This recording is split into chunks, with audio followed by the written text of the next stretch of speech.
حضرت ابو ہریرہ رضی اللہ تعالیٰ عنہ سے روایت ہے، انہوں نے کہا، رسول اللہ صلی اللہ علیہ وسلم نے فرمایا، جس شخص کا وضو ٹوٹ جائے یعنی اسے حدث ہو جائے، اس کی نماز قبول نہیں ہوتی جب تک وضو نہ کرے۔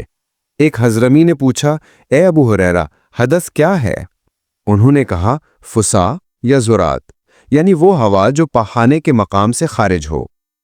تشریح: امام بخاری کا مقصد یہ ہے کہ نماز کے لیے طہارت شرط ہے، اس کے بغیر کوئی نماز درست نہیں ہوگی، خواہ نماز فرض ہو یا نفل یا نماز جنازہ، دوران اقامت میں ادا کی جائے یا اثناء سفر میں۔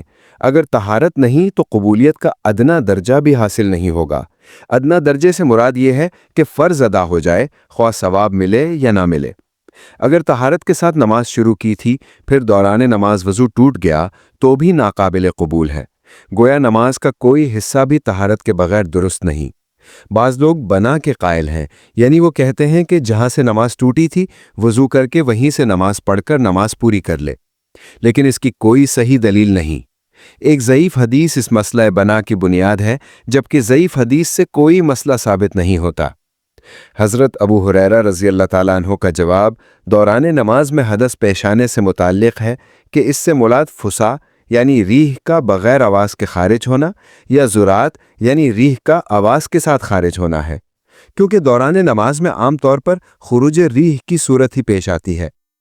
بصورت دیگر نواقض وضو تو اس کے علاوہ اور بھی ہیں۔ امام بخاری رحمۃ اللہ علیہ اس حدیث کو کتاب الحیل یعنی 6954 میں بھی بیان کیا ہے۔ وہاں ہیلا گری کی تردید مقصود ہے، لیکن وہاں کسی ہیلے کی وضاحت نہیں جس پر اس حدیث کا انطباق ہوتا ہو۔ بخاری کے شارح ابن بطال نے اس کی تشریح بعین الفاظ کی ہے کہ اس سے ان حضرات کی تردید مقصود ہے جنہوں نے یہ موقف اختیار کیا ہے کہ آخری تشہد میں ہوا نکلنے کا اندیشہ ہو تو سلام پھیرنے کے بجائے اگر قصدن ہوا خارج کر دی جائے تو نماز صحیح ہے۔ یہ موقف اس لیے غلط ہے کہ نماز کی تکمیل سلام ہی سے ہوتی ہے، اور بزور ہوا کا خارج کرنا یا ہونا کسی صورت میں سلام کا بدل نہیں ہو سکتا، لہٰذا ایسی نماز باطل ہے۔